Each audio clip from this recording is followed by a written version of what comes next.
तो आज की सबसे बड़ी खबर यह है कि आज आंदोलन कर रहे किसानों और सरकार के बीच अब तक की सबसे सकारात्मक बैठक हुई है।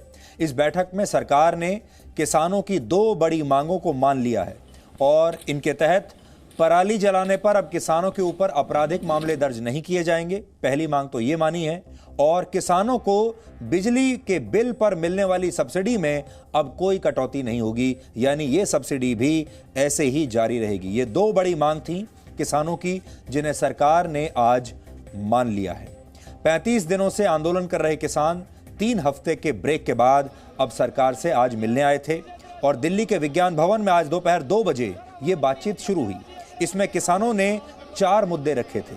करीब 5 घंटे ये बैठक चली और 5 घंटे के बाद सरकार ने किसानों की 50% बात मान ली, आधी बातें मान ली। बाकी की मांगों पर 4 जनवरी को फिर से चर्चा होगी। अब अगली जो चर्चा होगी वो नए वर्ष में होगी, वर्ष 2021 में होगी। इस बैठक में नए कृषि कानूनों की वापसी और एमएसपी की कानूनी गारंटी प्रमुख हैं। सरकार इन मुद्दों के हल के लिए एक कमेटी बनाने को तैयार है, लेकिन किसान कानून को वापस लेने की मांग पर ही आज भी अड़े हुए हैं। एजेंडे में 4 पॉइंट थे।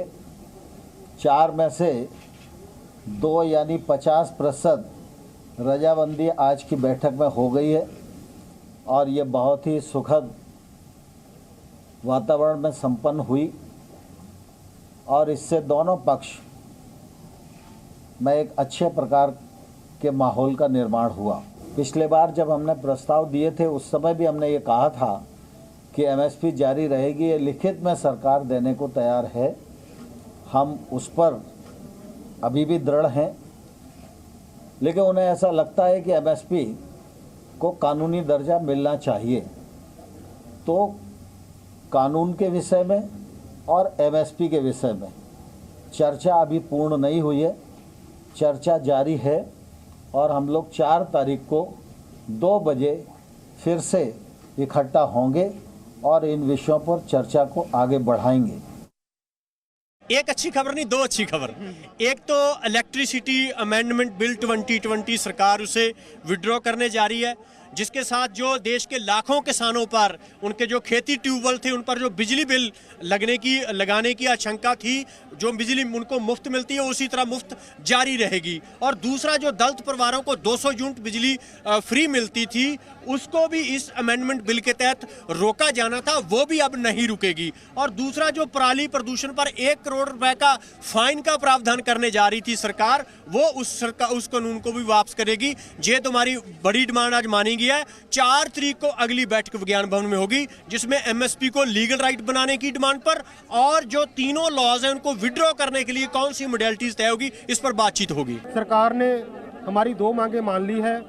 एक वो पराली वाला कानून वापस लिया है, एक बिजली शोध कानून वापस लिया है। हम ये तीनों कानून और एमएसपी पर वो सरकार से बातचीत अभी जारी है।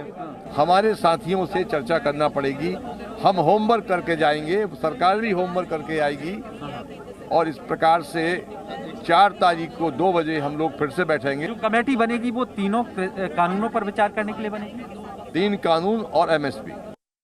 शुरुआत एक अच्छी हुई, 35 दिन बाद ही ठीक है, लेकिन एक शुरुआत हुई है। सरकार ने भी कुछ बातें मानी और किसान भी लगा हुआ है।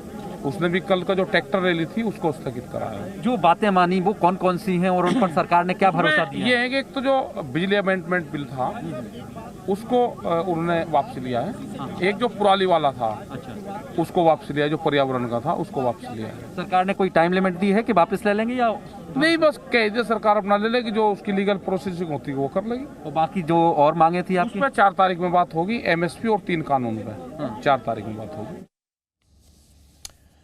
किसान भले ही सरकार का खाना ना खा रहे हों, आपने देखा होगा इससे पहले जितनी भी बैठकें हुई उसमें किसानों ने और किसानों के प्रतिनिधियों ने सरकार का खाना खाने से इनकार कर दिया था। यहां तक कि सरकार की चाय भी उन्होंने नहीं पी थी। वो अपनी चाय साथ लेकर आते थे, खाना भी अपना साथ ही लेकर आते हैं। लेकिन आज सरकार ने किसानों का खाना भी खाया और सरकार ने उनकी चाय भी पी।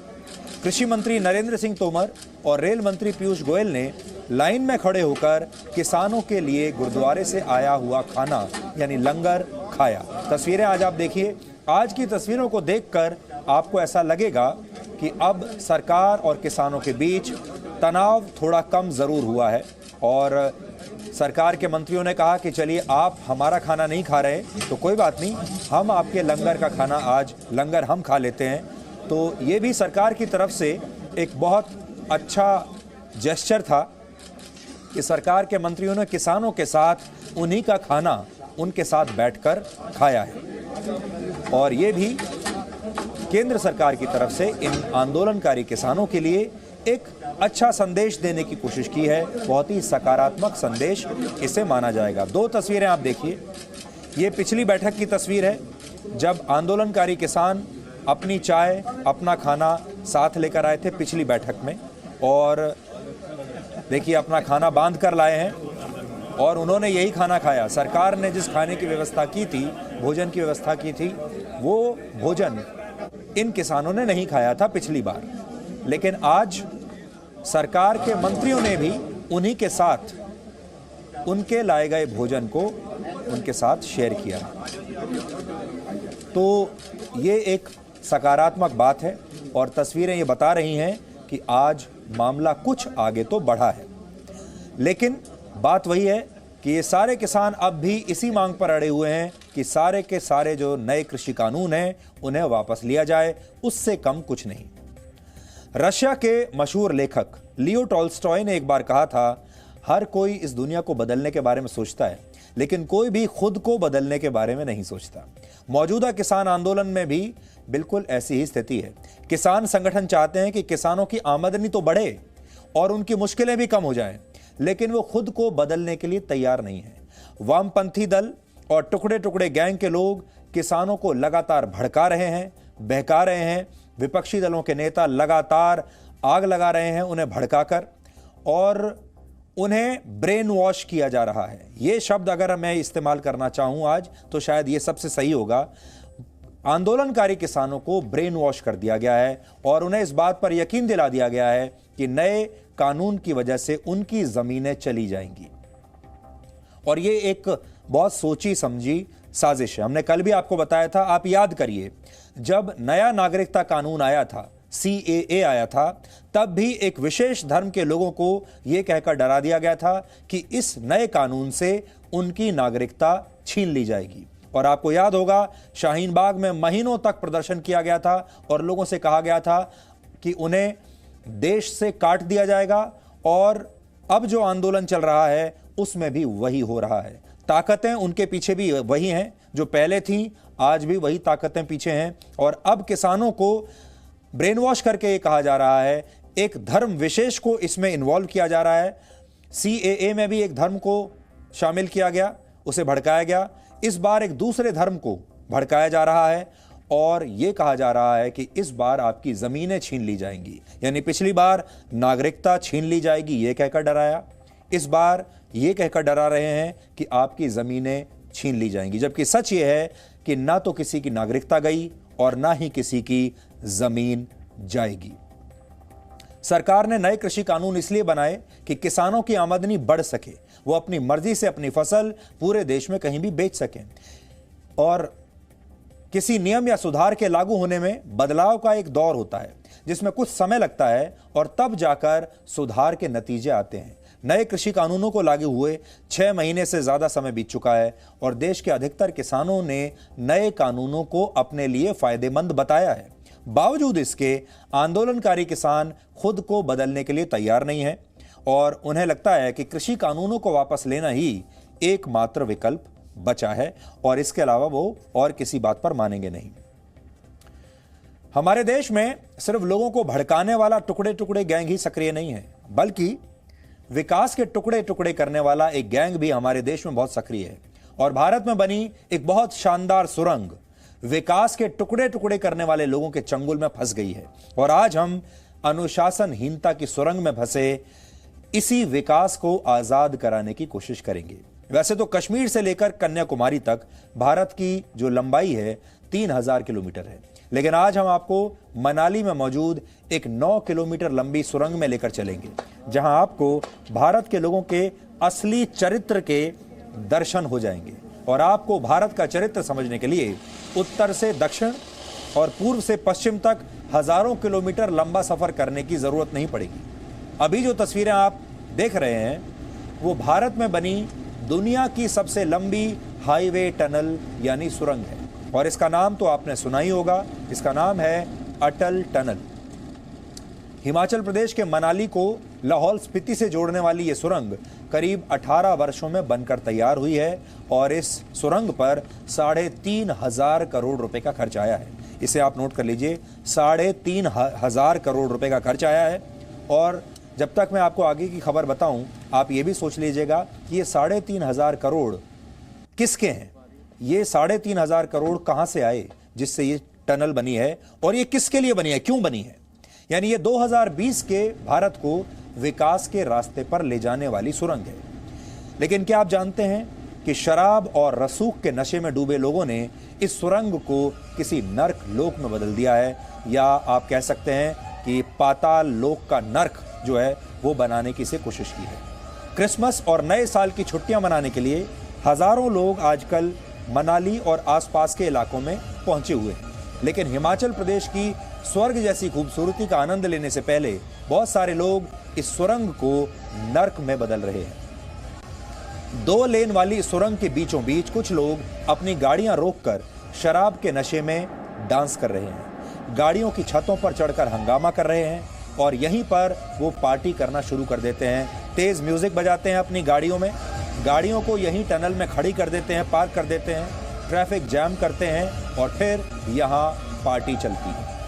ये सारे पढ़े लिखे लोग हैं।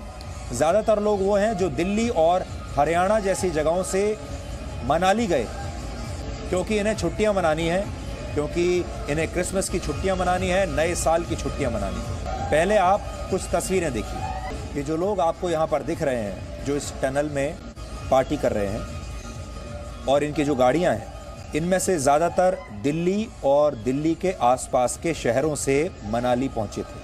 जाहिर है सुरंग के बीच में गाड़ियां रोककर शराब के नशे में डांस करके, ट्रैफिक जैम करके और यहां गंदगी फैलाकर ये लोग अपनी ताकत का प्रदर्शन करना चाहते थे, क्योंकि इनके लिए सेलिब्रेशन का मतलब ही यही है, दूसरों को परेशान करना, पब्लिक प्रॉपर्टी को नष्ट करना, ये इनके लिए सेलिब्रेशन है। मनोवैज्ञानिक कहते हैं कि जो लोग इस तरह से नियमों का उल्लंघन करते हैं वो दरअसल पहचान के संकट से गुजर रहे होते हैं। अंग्रेजी में इसे आइडेंटिटी क्राइसिस कहते हैं। इसलिए आज हम इन लोगों की मदद करना चाहते हैं, और हम चाहते हैं कि इन लोगों को आज पूरा देश पहचान ले। ये सब लोग, ये जो सारी हरकतें ये लोग कर रहे हैं, ये सारे लोग असल में स्टार बनना चाहते हैं। इन्हें स्टारडम चाहिए, इन्हें शोहरत चाहिए। ये चाहते हैं कि पूरा देश इन्हें पहचाने और पूरा देश ये जान ले कि ये हैं कौन। ऐसे लोगों को जब पुलिस भी रोकती है तो ये उन लोगों को कहते हैं, पुलिस को भी कहते हैं कि तुम जानते नहीं मैं कौन हूं। तो ये जो डायलॉग है जो ये लोग बोलते हैं जब इन्हें चालान काटने के लिए रोका जाता है, तो ये कहते हैं तुम जानते नहीं हो मैं कौन हूं। इसलिए आज हम चाहते हैं कि पूरा देश इन्हें जान ही ले। आज हम आपसे इनकी पहचान करा ही देते हैं। अभी जिस स्कॉर्पियो गाड़ी की तस्वीरें आप देख रहे हैं उसका नंबर हमने निकाल लिया है। बहुत कोशिशें करके इसका नंबर निकाला है ताकि आप सबसे इन लोगों का परिचय करा दें, क्योंकि ये लोग चाहते ही यही थे, इन्हें स्टार बनाते हैं आज।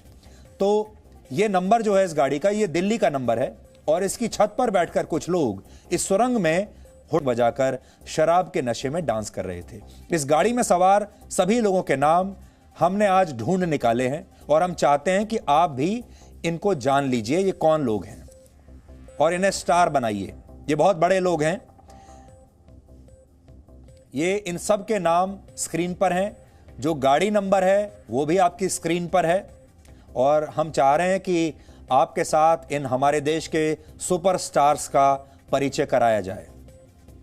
हालांकि हिमाचल प्रदेश पुलिस ने इन्हें गिरफ्तार कर लिया है, बड़ा अच्छा किया। इनकी जगह भी वही है, इनकी गाड़ियों को जब्त कर लिया गया है और इन पर जुर्माना भी लगाया गया है, लेकिन इन्हें अगले दिन ही जमानत मिल गई। देखिए यही हमारा देश है, अगले दिन जमानत मिल गई, और हो सकता है कि अब ये लोग अपने अपने घर भी पहुंच गए होंगे, या फिर जहां जा रहे होंगे वहां पहुंचकर फिर से वही कर रहे होंगे जो यहां पर कर रहे हैं।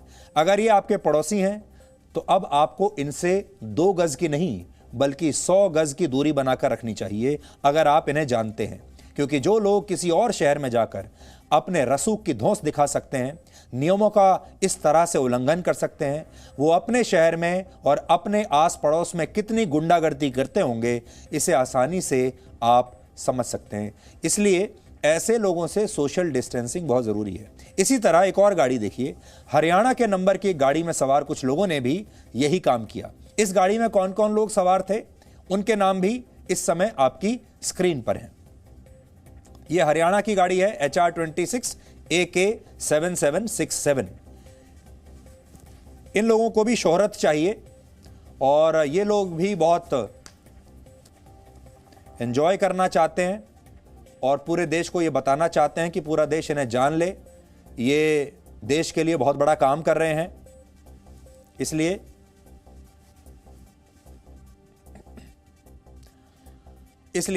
इनसे परिचय आज हम आपका करा रहे हैं। दिल्ली नंबर की एक और गाड़ी में सवार लोगों ने भी इस सुरंग में अपनी गाड़ी रोककर इसी तरह डांस किया और ट्रैफिक को रोक दिया। ये सब लोग भी दिल्ली से हैं और इनके नाम और पते की जानकारी भी आज आप देख सकते हैं। ये सब लोग ऐसा करके खुद को सुपरस्टार समझ रहे थे, खुद को ताकतवर समझ रहे थे, इस टनल का मालिक अपने आप को समझ रहे थे।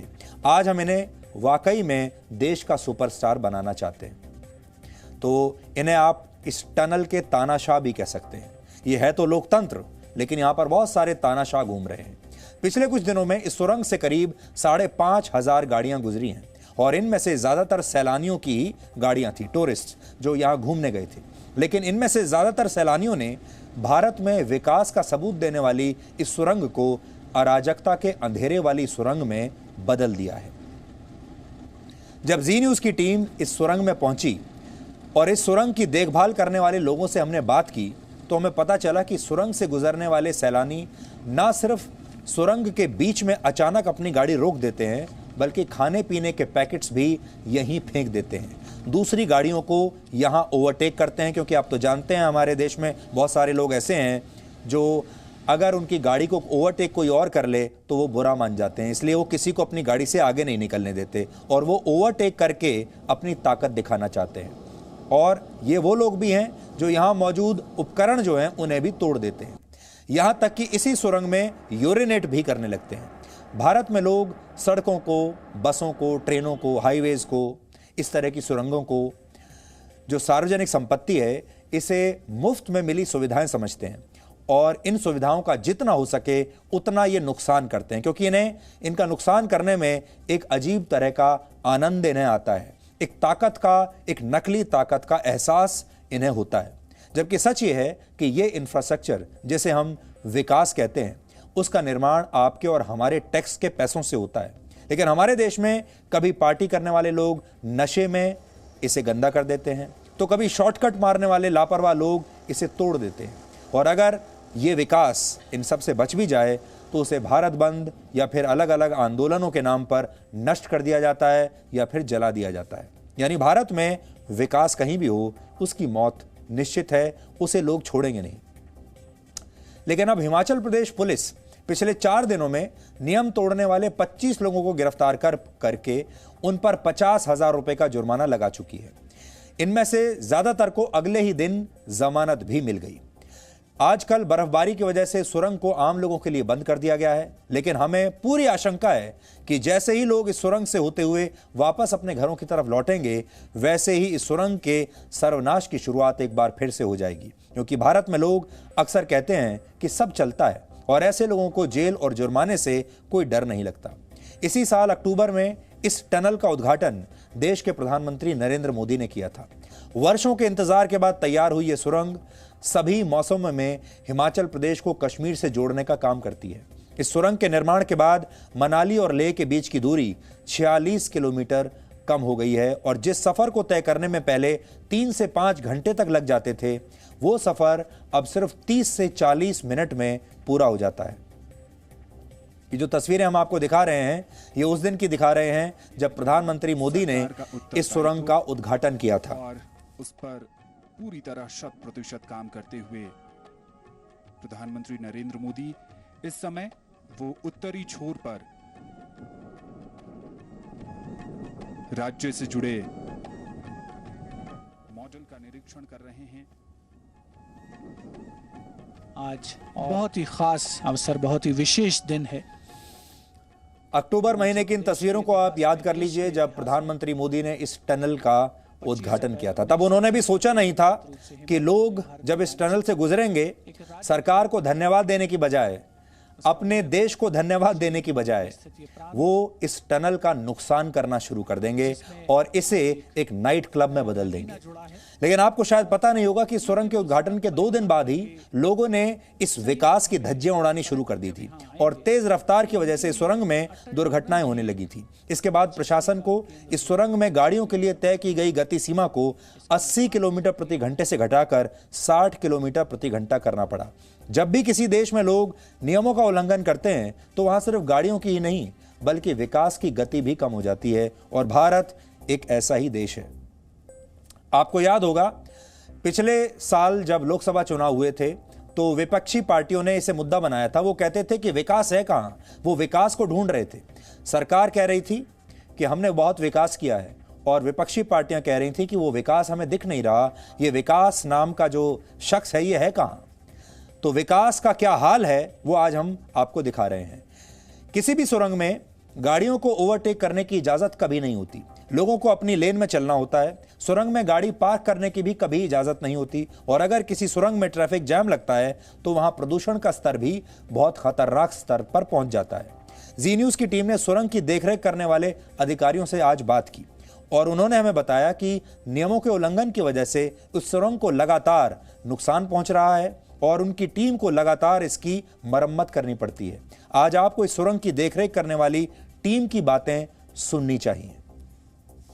अल्टीमेटली एक नेशनल प्रोजेक्ट है, इसको हमें इसकी देखरेख और इसकी मेंटेनेंस इसको हमें एक तरह से नेशनल मॉन्यूमेंट के जैसे करनी चाहिए ताकि और इस तरह का उत्पाद जैसे कि अभी आपको पता है लास्ट के कुछ 2-4 दिनों में कुछ वीडियोस भी वायरल हुए हैं यूट्यूब पे जिसमें कुछ युवा यहाँ पे गाड़ी रोक के और नशे में डांस और वो सब कर रहे हैं। तो इसलिए मैं ये लोगों से कहना चाहूँगा कि ये टनल आम जनता की सहूलियत के लिए बनाई गई है तो आप इसका प्रयोग करिए बट किसी तरह से यहाँ के जो स्टोर्स हैं उसको आप डैमेज मत करिए। जैसे फायर कैबिनेट है ये आप देख रहे हैं, ये इसका भी शीशा टूट चुका था, ये हमने इसको रिपेयर किया है। ये जो ट्रैफिक कोन्स हैं, मीडियंस हैं, इसमें आपको जगह जगह मीडियंस दिखेंगे जिनकी टेप्स निकल गई हैं, जो मीडियंस बेंड हो गए हैं। और रोड के अलॉन्ग द रोड सोलांग से ऊपर तक जब आप आते हैं तो आपको रोड के चारों तरफ गंदगी और रैपर्स और सारा गंदगी वगैरह देखने को मिलेगा। सो मैं लोगों से अपील करना चाहता हूँ कि आप आइए, प्रकृति का मज़ा लीजिए बट अपनी जैसे हम अपने घर को साफ़ सुथरा रखते हैं वैसे ही हमको अटल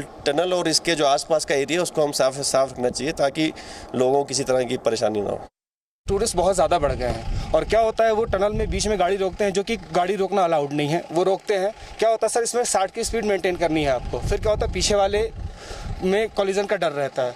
दूसरा चीज़ क्या होता है वो उतरने के बाद सर हमारे जो फायर हाइड्रेंट सिस्टम है, इमरजेंसी कॉल सर्विसेज हैं, उनको ब्रेक कर रहे हैं, कांच तोड़। उससे क्या होगा सर हमारे इमरजेंसी के टाइम में हम कैपेबल नहीं होंगे किसी भी इमरजेंसी को रिस्पॉन्ड करने में। टनल केवल घूमने के लिए भी नहीं है, ये इस एरिया को जो 6 महीने कटा रहता था पूरे देश से उसकी इमरजेंसी सर्विसेज को भी जोड़ती है। तो इनकेस अगर मैंने कहीं पे जाम लगा दिया, मेरी वजह से कुछ जाम लग गया तो जो एम्बुलेंस इधर से जा रही होगी सर वो उधर नहीं जा पाएगी। तो डेफिनेटली जो क्या है यहाँ की जो प्रॉब्लम्स हैं वो बढ़ जाएंगी।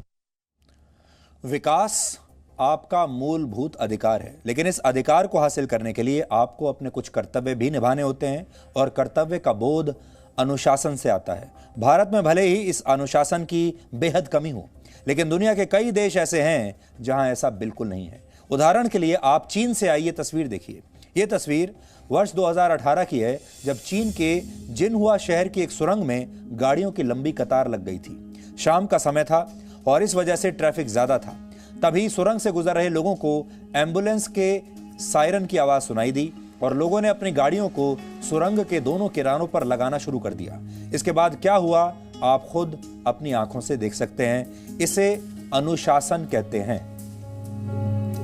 हमारे देश में गाड़ी खरीद लेने और इसे चलाने का लाइसेंस मिल जाने के बाद लोग खुद को सड़कों का मालिक समझने लगते हैं, लेकिन अमेरिका जैसे देशों में ऐसा नहीं होता। वहां गाड़ी चलाने को अधिकार नहीं बल्कि नियमों और कायदों के तहत दी गई एक सुविधा माना जाता है। अगर आप अमेरिका में जाकर गाड़ी चलाना सीखेंगे तो आपका ट्रेनर पहले ही दिन आपको नियम समझाते हुए कह देगा कि driving a car is a privilege not a right.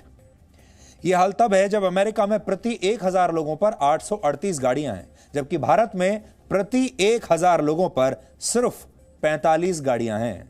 अब आप सोचिए, प्रति 1000 लोगों पर 45 गाड़ियां हैं, तब हमने ये हाल कर रखा है। अगर इन सब 1000 लोगों के पास गाड़ियां आ गईं तो फिर हमारे देश का क्या हाल होगा।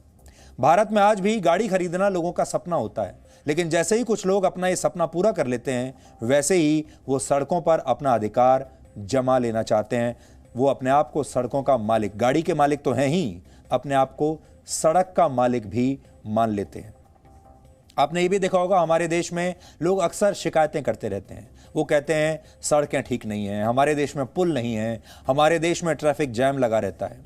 लेकिन अब अगर आप देखेंगे तो बड़े बड़े हाईवेज बन रहे हैं, 4 लेन, 6 लेन, 8 लेन हाईवेज बन रहे हैं, और हमारे देश में लेटेस्ट गाड़ियां आ रही हैं। लेकिन उन गाड़ियों को चलाने का सलीका कौन सीखेगा और कौन सिखाएगा? उन सड़कों पर गाड़ी कैसे चलानी है, इसका सलीका इस देश के लोगों को कौन सिखाएगा?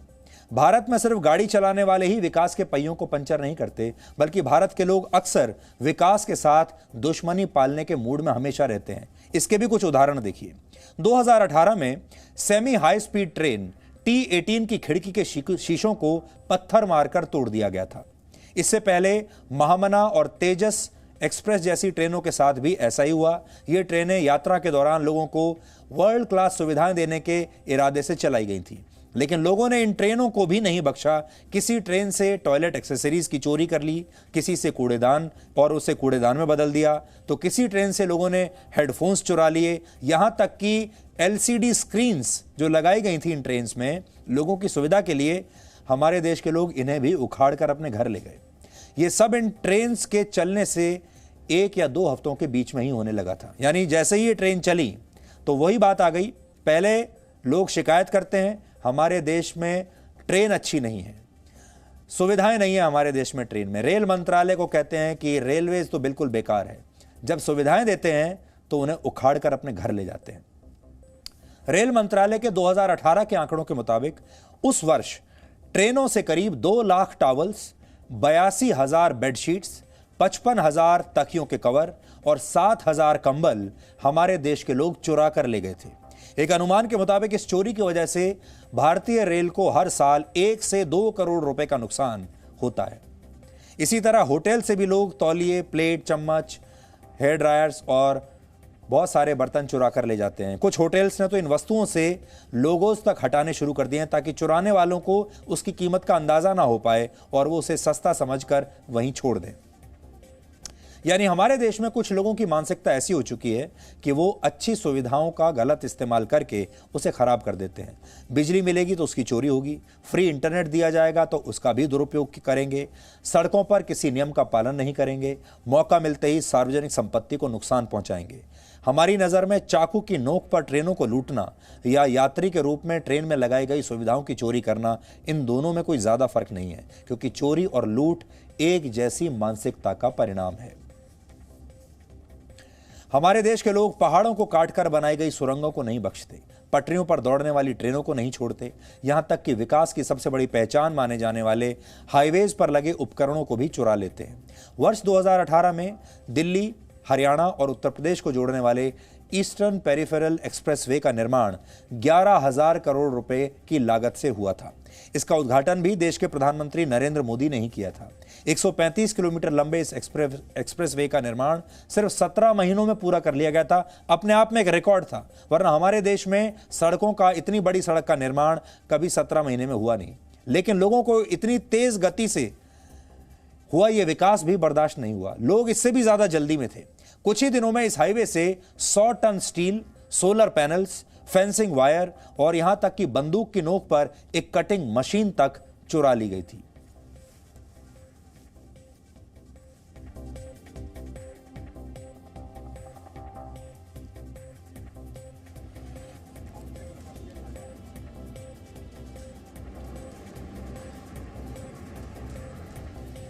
मेगास्थनीज 2300 वर्ष पहले भारत आए थे और तब उन्होंने अपनी पुस्तक में लिखा था कि भारत के लोगों के लिए सत्य और सदाचार बहुत महत्व रखते हैं और ईमानदारी को तो भारत के लोग सबसे बड़ा सद्गुण मानते हैं। ऐसा उन्होंने भारत के लोगों के बारे में लिखा। उन्होंने तो अपनी पुस्तक में यहां तक लिखा कि उस जमाने में भारत के लोग अपने घरों पर ताला नहीं लगाया करते थे क्योंकि उन्हें चोरी का कोई डर था ही नहीं।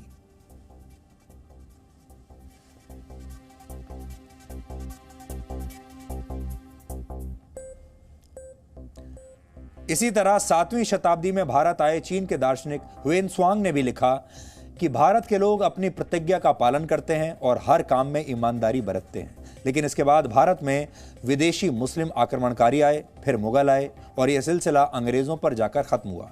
अंग्रेजों के ज़माने में सिविल डिसओबीडियंस और असहयोग आंदोलनों के जरिए महात्मा गांधी ने देश के लोगों को इस बात के लिए प्रेरित किया कि वो अंग्रेजों की बात ना माने और उनके द्वारा बनाए गए नियमों का विरोध करें। यह आंदोलन आज़ादी का बड़ा हथियार बन गए, लेकिन आज़ादी मिलने के बाद भी इसे भारत के लोगों ने अपनी आदत बना लिया और आज भारत के लोग अपने ही देश के नियम कायदों को मानने से इनकार कर देते हैं और अपने ही देश में हो रहे विकास के खिलाफ एक असहयोग आंदोलन चलाते हैं। कुछ दिन पहले हमने आपको आगरा से आई एक खबर दिखाई थी जहां एक निर्माण कार्य के लिए सड़क को खोद दिया गया था, लेकिन लोगों ने सड़क के बनने का इंतजार नहीं किया और सड़क पर रखी गई बड़ी बड़ी पाइपों से ही अपनी गाड़ियां लेकर गुजरने लगे। यानी भारत के लोगों को विकास वाली मिठास तो पूरी चाहिए, लेकिन इसके लिए वो धैर्य वाली कड़वी गोली बिल्कुल नहीं खाना चाहते।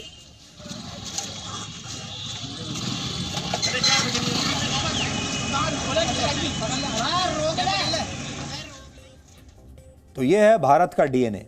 मनाली में जिस अटल टनल में लोगों ने विकास की धज्जियां उड़ाई, उसकी लंबाई 9 किलोमीटर है और इसे पार करने में सिर्फ 15 मिनट लगते हैं। लेकिन लोग इन 15 मिनटों के दौरान भी नियमों का पालन करने का धैर्य नहीं रखते और अपने साथ साथ दूसरों के लिए भी खतरा बन जाते हैं। लेकिन ये कहानी सिर्फ सुरंग या सड़कों की नहीं, बल्कि बेईमानी हमारे देश के डीएनए का एक हिस्सा बन चुकी है। एक भारतीय जो विदेशों में सभी नियमों का पालन करता है, वो भारत आते ही कैसे तुरंत बेईमान हो जाता है। जैसे ही एयरपोर्ट पर उतरा भारत में, वैसे ही उसकी नजरें बदल जाती हैं। अमेरिका और ब्रिटेन जैसे विकसित देशों में जो भारतीय रहते हैं बहुत अनुशासित होते हैं, कोई कानून नहीं तोड़ते, इसके लिए वहां उनकी बहुत तारीफ होती है। लेकिन जैसे ही ये लोग भारत में लैंड करते हैं, सब कुछ बदल जाता है। एक और उदाहरण देखिए। 21 दिसंबर को, इसी महीने 21 दिसंबर को ब्रिटेन से भारतीय मूल की एक महिला दिल्ली पहुंची। यह महिला ना सिर्फ कोरोना पॉजिटिव थी, बल्कि इसके शरीर में कोरोना वायरस का वो नया स्ट्रेन मौजूद था जिसने इस समय पूरी दुनिया को चिंता में डाल दिया है। लेकिन यह महिला अचानक क्वारंटीन सेंटर से भाग गई और ट्रेन से इसने दिल्ली से आंध्र प्रदेश तक का 1800 किलोमीटर लंबा सफर तय किया। अगर इस महिला ने ब्रिटेन में यह नियम तोड़ दिया होता तो उस पर 5 लाख रुपए से ज्यादा का जुर्माना लग गया होता। लेकिन भारत में यह अकेली महिला नहीं है। अब आप सोचिए, इस महिला के अलावा हमारे देश में और बहुत सारे ऐसे लोग हैं जो ब्रिटेन से भारत आए, दिल्ली में लैंड किए और उसके बाद बिना बताए वो अपने अपने डेस्टिनेशंस और शहरों में चले गए और लोग, सरकार उन्हें अब भी ढूंढ रही है क्योंकि वो कोरोना पॉजिटिव हैं। उनके शरीर के अंदर ब्रिटेन का जो नया स्ट्रेन है वायरस का, वो है और इसके बावजूद वो यहां लोगों की जिंदगियां खतरे में डाल रहे हैं। तो आप सोचिए कि यहां आते ही लोगों को क्या हो जाता है। बेईमानी और नियमों का उल्लंघन करना एक अंधेरी सुरंग में सफर करने जैसा है। सुविधाएं आपके जीवन को बेहतर बनाने के लिए होती हैं, इसलिए नहीं कि आप इनका दुरुपयोग करें और अपने साथ साथ दूसरों को परेशानी में डाल दें। मैं आपको एक उदाहरण और भी देता हूं और वो उदाहरण ये है कि इसी साल के शुरुआत में मैं दुबई गया था और वहां पर हम एक गाड़ी में बैठे। उस गाड़ी को चलाने वाला जो ड्राइवर था वो भारतीय मूल का ड्राइवर था, हिंदी समझ सकता था। हमें बड़ी खुशी हुई कि हमें एक ऐसा ड्राइवर हमारी गाड़ी चला रहा है जो हमारी भाषा को समझता है और हम उससे बातें करने लगे। अचानक से हमें अपनी गाड़ी को वापस यू टर्न करके मोड़ना था और हमने उसको कहा कि आप यहीं से गाड़ी को मोड़ लीजिए, लेकिन उस ड्राइवर ने मना कर दिया और कहा कि यहाँ से गाड़ी नहीं मुड़ सकती, हमें आगे दूर से जाकर वापस दोबारा से टर्न लेना पड़ेगा। हमने पूछा ऐसा क्यों, तो उन्होंने कहा कि यहाँ जो ट्रैफिक के कानून हैं वो बहुत सख्त हैं और यहाँ पर आप जहाँ से चाहे गाड़ी नहीं मोड़ सकते और मैं ये काम नहीं करूँगा, ऐसा उसने कहा। और जब हमने उनसे कहा कि क्या आप भारत में भी ऐसा ही करते हैं, तो उन्होंने कहा कि नहीं, भारत में तो सब कुछ चलता है, भारत में तो हम भी कहीं से भी गाड़ी मोड़ लेते हैं, कहीं से भी गाड़ी निकाल लेते हैं, लेकिन दुबई में ऐसा नहीं कर सकते और मैं ऐसा करूँगा भी नहीं। ये अंतर है जो मैं आपको आज बताना चाहता था। वर्ष 2020 खत्म होने में सिर्फ अब एक दिन बचा है और आज हम आपके साथ एक खुशखबरी शेयर करना चाहते हैं। भारत में एक साथ 2 वैक्सीन को अब कभी भी मंजूरी मिल सकती है।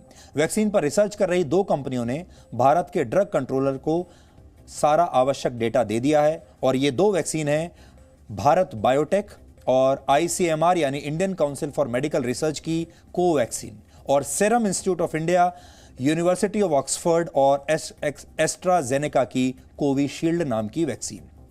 आज ब्रिटेन ने ऑक्सफोर्ड और एस्ट्राजेनेका की वैक्सीन को मंजूरी दे दी। इसे ब्रिटेन में कोविफर नाम दिया गया है। इस वैक्सीन को मंजूरी देने वाला ब्रिटेन पहला देश बन गया है। भारत में किसी भी दवा या वैक्सीन के इस्तेमाल के लिए drugs controller general of India की मंजूरी जरूरी होती है और DCGI ही वैक्सीन बनाने वाली कंपनी के दावों की जांच करता है। पहले इन्हीं दावों का विश्लेषण करने के लिए इस संस्था को अब और वक्त चाहिए, इसलिए आज इन वैक्सीन्स पर फैसला नहीं हो पाया और इस बारे में इस संस्था की अगली बैठक अब 1 जनवरी 2021 को होगी। सीरम इंस्टीट्यूट का दावा है कि कोविशील्ड वैक्सीन की लगभग 5 करोड़ डोज तैयार हैं और अगले वर्ष मार्च तक 10 करोड़ डोज का उत्पादन किया जा सकता है। भारत में अभी तक 3 कंपनियों ने वैक्सीन की मंजूरी के लिए आवेदन किया है। 2 कंपनियों की जानकारी हमने आपको दे दी, तीसरी कंपनी है फाइजर। हालांकि अभी तक वैक्सीन की मंजूरी के रेस में कोवैक्सीन और कोविशील्ड आगे चल रहे हैं। इन दोनों वैक्सीन का निर्माण देश में ही हो रहा है और दोनों को साधारण फ्रिज में 2 से 8 डिग्री सेल्सियस के तापमान पर स्टोर किया जा सकता है। देश में ही निर्माण होने की वजह से इसके प्रोडक्शन के लिए हम किसी दूसरे देश पर निर्भर नहीं होंगे, इसलिए ये वैक्सीन ज्यादा बेहतर है। अब आप ये भी जानना चाहते होंगे कि ये वैक्सीन आपको कब मिलेगी। तो ये वैक्सीन सीधे आपको अभी नहीं मिलेगी। सबसे पहले हेल्थ केयर स्टाफ और फ्रंटलाइन वर्कर्स को यह वैक्सीन दी जाएगी, फिर 50 साल से ज्यादा उम्र के लोगों का नंबर आएगा और आखिर में 50 साल से कम उम्र के उन लोगों को वैक्सीन लगेगी जिन्हें गंभीर बीमारियां हैं। इसलिए अगर आप अपने आप को देख लीजिए कि आप इनमें से किस श्रेणी में हैं। ब्रिटेन में 6 लाख से ज्यादा लोगों को कोरोना की वैक्सीन दी जा चुकी है। हालांकि ब्रिटेन से ही कोरोना वायरस के नए स्ट्रेन की एक शुरुआत हुई है। कोरोना वायरस के नए स्ट्रेन से छोटे बच्चों में भी तेजी से इन्फेक्शन फैल रहा है, यह चिंताजनक बात है। और भारत में अब तक 2 बच्चों में इस नए स्ट्रेन की पुष्टि हुई है। अब तक यह माना जाता था कि बच्चे कोरोना वायरस के संक्रमण से सुरक्षित हैं। अब तक भारत में इस नए स्ट्रेन के 20 मामले आ चुके हैं। यह आंध्र प्रदेश से लेकर नोएडा, गाजियाबाद और मेरठ तक पहुंच गया है। यह संक्रमण उन लोगों से में मिला है जो हाल ही में ब्रिटेन से भारत वापस आए हैं। हालांकि कोरोना वायरस का संक्रमण तेजी से फैलने की एक वजह लोगों की गलती भी है। आंध्र प्रदेश में ब्रिटेन से वापस आए 17 लोगों का अब तक पता नहीं चल पाया, जिसके बारे में हम आपको बता रहे थे। नवंबर से अब तक लगभग 35,000 लोग ब्रिटेन से भारत आए हैं और अब इन सभी लोगों का अनिवार्य रूप से RT-PCR टेस्ट करवाया जाएगा। अब सरकार 9 दिसंबर से 22 दिसंबर के बीच विदेश से आए सभी कोरोना संक्रमितों का एक जीनोम सीक्वेंसिंग टेस्ट करवाएगी। इस टेस्ट से यह पता चलेगा कि ये लोग वायरस के नए स्ट्रेन से संक्रमित हुए हैं या नहीं। और नए वर्ष में अगर आप विदेश जाना चाहते हैं तो भी आपके लिए महत्वपूर्ण जानकारी है। इस नए स्ट्रेन की वजह से ही ब्रिटेन से आने और जाने वाली फ्लाइट्स पर अब 7 जनवरी 2021 तक अस्थायी रोक लगी रहेगी। पहले यह रोक 31 दिसंबर तक थी। भारत सरकार ने सभी कमर्शियल फ्लाइट्स पर 31 जनवरी 2021 तक के लिए रोक लगा दी है। पहले इन फ्लाइट्स पर 31 दिसंबर तक रोक लगाई थी। इस रोक के बावजूद उन सभी देशों से फ्लाइट आती और जाती रहेंगी जिनके साथ भारत का एयर बबल एग्रीमेंट है। ये 2 देशों के बीच एक द्विपक्षीय समझौता होता है जिसमें दोनों देशों की फ्लाइट्स को बिना किसी विशेष अनुमति के ऑपरेट करने की इजाजत होती है और इस समय 20 से ज्यादा देशों के साथ भारत का एयर बबल एग्रीमेंट चल रहा है।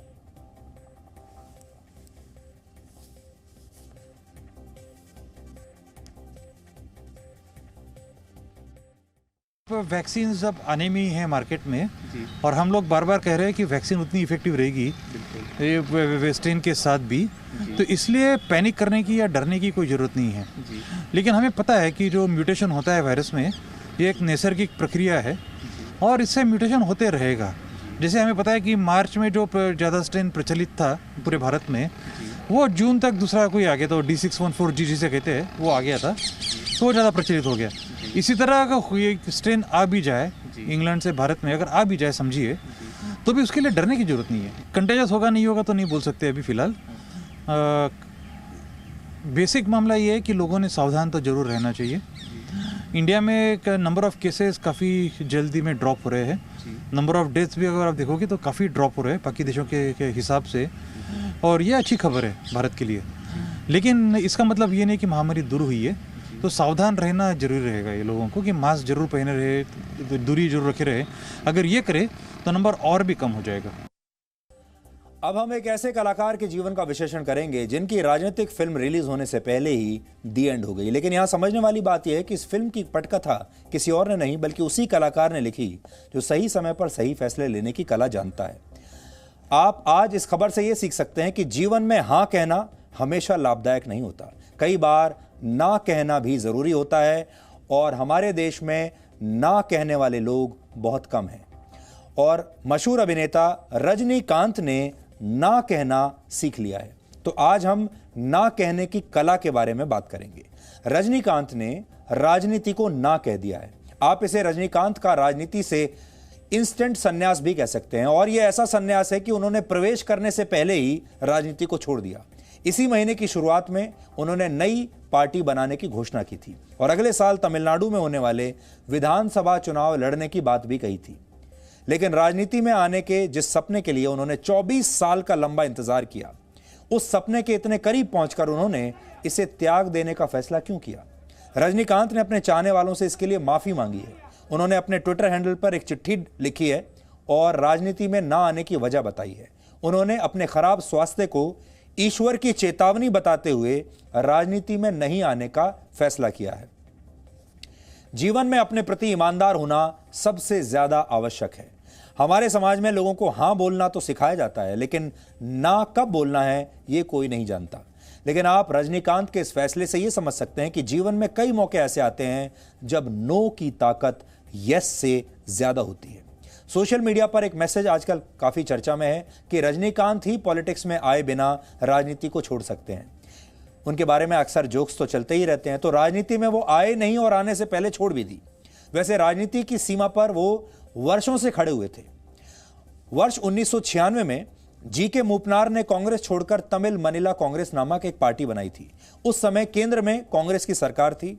प्रधानमंत्री थे पीवी नरसिम्हा राव, और नरसिम्हा राव चाहते थे कि रजनीकांत कांग्रेस में शामिल हो जाएं। विधानसभा चुनाव के दौरान प्रचार करते हुए उनकी रजनीकांत से 2 बार मुलाकात हुई, लेकिन रजनीकांत तब कांग्रेस में नहीं आए। तब कांग्रेस ने एआईएडीएमके के साथ मिलकर चुनाव लड़ा था और इसके विरोध में जीके मूपनार ने डीएमके के साथ गठबंधन कर लिया था, और रजनीकांत ने भी इस गठबंधन का खुलकर समर्थन किया, जिसे चुनाव में जीत भी हासिल हुई। कहा जाता है कि इस जीत में रजनीकांत के समर्थन ने बहुत अहम भूमिका अदा की थी, और यहीं से खुद रजनीकांत और उनके चाहने वाले भी यही सोचने लगे कि अब उन्हें खुद राजनीति में आ जाना चाहिए, और उनके जो फैंस हैं वो उन्हें एक दिन तमिलनाडु के मुख्यमंत्री के रूप में देखना चाहते थे। यहीं से रजनीकांत की राजनीति में एंट्री की अटकलें शुरू हुई। इसके बाद ऐसे कई मौके आए जब लगा कि रजनीकांत राजनीति में आ जाएंगे, लेकिन उन्होंने सही समय का इंतजार किया और करते रहे। और अब जब सबको लग रहा था कि रजनीकांत के लिए राजनीति में आने का सही समय है, रजनीकांत ने राजनीति को ना कह दिया। भगवान और डेस्टिनी के इशारों को समझना भी एक कला है, और आप कह सकते हैं कि रजनीकांत इस कला के धनी हैं। हर व्यक्ति को अपनी आत्मा के साथ अपनी आत्मा के साथ एक कनेक्शन होता है। हम अपनी आत्मा से बातें करते हैं और हम ही जानते हैं कि हमारी आत्मा के साथ हमारा क्या इक्वेशन है, क्या रिश्ता है। यह सोशल मीडिया पर होने वाली उसी एनक्रिप्टेड चैट की तरह है जिसे कोई दूसरा देख और पढ़ नहीं सकता। यह आप ही जानते हैं कि आपकी आत्मा आपसे क्या कहना चाहती है। आप इसे 2 उदाहरणों से समझ सकते हैं। एक उदाहरण है जापान के पूर्व प्रधानमंत्री शिंजो आबे का, जिन्होंने अपने खराब स्वास्थ्य के बाद प्रधानमंत्री की कुर्सी छोड़ दी। उन्होंने खुद ही कह दिया कि उनका स्वास्थ्य ठीक नहीं है और वो प्रधानमंत्री की कुर्सी से हट गए। और दूसरा उदाहरण है अमेरिका के राष्ट्रपति डोनाल्ड ट्रंप का, जो चुनाव में मिली हार के बाद भी उसे स्वीकार नहीं करना चाहते और अब भी राष्ट्रपति बने रहना चाहते हैं, अब भी व्हाइट हाउस को खाली नहीं कर रहे हैं। ये 2 बिल्कुल अलग अलग उदाहरण हैं। Donald Trump yes yes yes में विश्वास करते हैं और बहुत सारे जो लोग हैं, जैसे जो शिंजो आबे जैसे जो लोग हैं, वो लोग नो में यकीन करते हैं। वो जानते हैं कब ना कह देना है। आप क्या करते हैं और क्या फैसला लेते हैं, इसी से आपकी पहचान बनती और बिगड़ती है। और रजनीकांत ने एक बार फिर अपने फैसले से सबको चौंका दिया है। फिल्मों में उन्हें असंभव को संभव करने के लिए जाना जाता है और अब जब उन्होंने राजनीति में आने से इनकार कर दिया तो लोग यही कह रहे हैं कि राजनीति में आए बिना राजनीति छोड़ देना असंभव है, जिसे सिर्फ रजनीकांत ही संभव बना सकते हैं। तो ये बातें तो अखबार में आपने बहुत पढ़ ली होंगी, लेकिन हमें लगा कि इससे सीख क्या सकते हैं, इसलिए आज आपको ये खबर बता रहे हैं। अब हम ये समझने की कोशिश करेंगे कि वर्ष 2020 में देश और दुनिया के लोगों ने समय से क्या सीखा है, क्योंकि रजनीकांत के मामले में उन्होंने अपना मन बना लिया था, तय कर लिया था कि वो राजनीति में आएंगे। उसके बाद वो अचानक से बीमार पड़े, अस्पताल में उन्हें भर्ती कराना पड़ा और अचानक से उनकी तबीयत बिगड़ गई।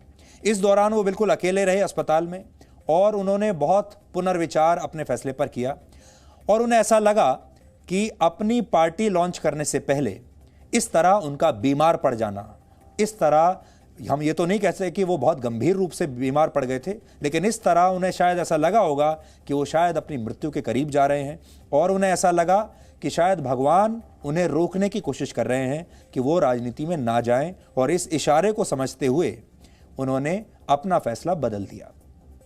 लेकिन 2020 ने आपको जो इशारा दिया है, क्या आपने उसे अभी तक समझा है? ये बड़ी बात है। हमारे समाज में समय को अच्छे और बुरे के तराजू पर तोला जाता है। किसी व्यक्ति को जब कोई सफलता मिलती है तो हम कहते हैं उसका अच्छा समय चल रहा है, किसी के साथ दुर्घटना होती है तो कहा जाता है अच्छा समय नहीं चल रहा है। अब हम आपको बताते हैं कि 2020 से आप क्या क्या सीख सकते हैं। देखिए, इस साल के 364 दिन बीत चुके हैं। आप भी बेसब्री से नए साल का इंतजार कर रहे होंगे। वजह सबको पता है, कोरोना की वजह से यह साल दुनिया भर के देशों के लिए अच्छा नहीं रहा। तो आप यहां से क्या सीखेंगे, अब आप देखिए। इस बीमारी ने जीवन और मृत्यु की कई परंपराओं को हमेशा के लिए बदल दिया। 2020 ने हमें सिखाया कि स्वास्थ्य से बड़ी कोई पूंजी नहीं, जो स्वस्थ है वही सुखी है। 2020 में बहुत से लोगों ने अपने स्वास्थ्य पर इतना ध्यान दिया जितना पहले कभी नहीं। इम्यूनिटी को बढ़ाने के लिए तरह तरह की दवाइयां ली। 2020 ने हमें यह सिखाया कि मकान और घर में क्या अंतर होता है। मकान ईंट की दीवारों से बनते हैं, जबकि मकान की छत के नीचे परिवार रहता है, जब तभी वो घर बनता है। तो यहां हमें यह देखना है कि 2020 ने हमें यह बताया कि घर से बड़ी कोई चीज नहीं है। आपने देखा होगा हमारे देश में भी लाखों की संख्या में लोग जब पलायन कर रहे थे, अपने घर की तरफ जा रहे थे, इतना बड़ा रिस्क लेकर ये लोग अपने घर पहुंचना चाहते थे। सबके मन में ये था कि अगर मरेंगे भी तो अपने घर जाकर ही मरेंगे। तो घर जो है, घर में ही स्वर्ग है। ये बात 2020 ने हमें समझाई है। हर व्यक्ति मुसीबत की घड़ी में सबसे पहले अपने घर जाना चाहता है और घर में ही स्वर्ग पाता है। अगली जो बड़ी बात 2020 ने सिखाई वो ये कि परिवार से बड़ी कोई संपत्ति नहीं। लॉकडाउन की वजह से लोगों को अपने घरों में बंद रहना पड़ा। इससे लोगों ने अपने परिवारों के साथ अच्छा और कीमती समय बिताया। पैसे कमाने की जो अंधाधुंध दौड़ चल रही थी उससे ब्रेक लिया और लोगों ने अपनों के साथ वक्त बिताया। और इस मुसीबत की घड़ी में आप अकेले इसका सामना नहीं कर सकते। लोगों को यह समझ में आया कि परिवार कितना कीमती होता है और परिवार कितना बड़ा सपोर्ट होता है। परिवार आपके लिए कितनी जरूरी चीज है। इसलिए 2020 ने यह बात बताई। कोरोना काल में एक ऐसी चीज भी हुई जिसकी भारत में कल्पना करना मुश्किल था। लॉकडाउन के दौरान हमारे देश में सभी मंदिर, मस्जिद, चर्च, गुरुद्वारे बंद रहे। लोगों ने इसका पालन भी किया। समाज में लोगों को यह समझाने का मौका मिला कि अगर भगवान मन में हो तो घर मंदिर से कम नहीं होता। तो 2020 में अगर आप मुझसे पूछें तो मैं आपको बताना चाहूंगा, सबसे पहले आपकी जो प्रायोरिटी की लिस्ट है आपको वो तय करना है। सबसे ज्यादा जो आप सीख सकते हैं वो ये कि अपने स्वास्थ्य पर ध्यान दीजिए। दूसरी बड़ी बात जो आपको करनी है वो है आपका परिवार आपके लिए बहुत महत्वपूर्ण है। और तीसरी बात है आपका रोजगार आपके लिए बहुत महत्वपूर्ण है। तो स्वास्थ्य, परिवार और रोजगार, ये तीन चीजें हैं जिन्हें आपको अपनी लिस्ट में सबसे ऊपर रखना चाहिए।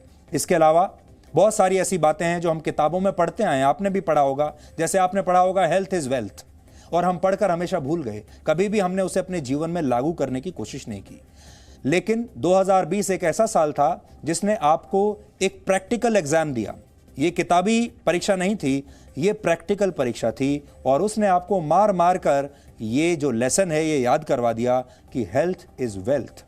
इसी तरह आप honesty is the best policy के बारे में भी पढ़ते आए हैं, लेकिन कभी गंभीरता से नहीं लिया। लेकिन ये जो कोरोना वायरस ऐसी बीमारी है जिसमें ऑनेस्टी सबसे ज्यादा जरूरी है, क्योंकि आपको ईमानदारी से दुनिया को बताना होगा कि आप इससे संक्रमित हैं, तभी आप दूसरों को बचा पाएंगे, तभी आप अपने परिवार को बचा पाएंगे। इसलिए वो ईमानदारी जरूरी है, आप इसे छुपा नहीं सकते। दूसरी बड़ी बात, वर्क फ्रॉम होम।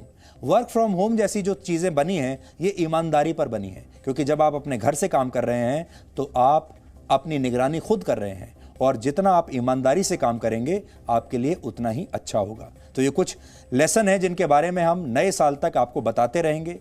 इसलिए 2020 को भूलिए मत, इसे अपनी यादों से डिलीट मत कीजिए, बल्कि इससे सीखने की कोशिश कीजिए। ये साल ऐसा है जैसे कोई अध्यापक होता है जिसने आपको मार मार कर, सजा देकर, क्लास के बाहर खड़ा करके आपको एक ऐसा लेसन दिया है जो जीवन में आपके बहुत काम आएगा।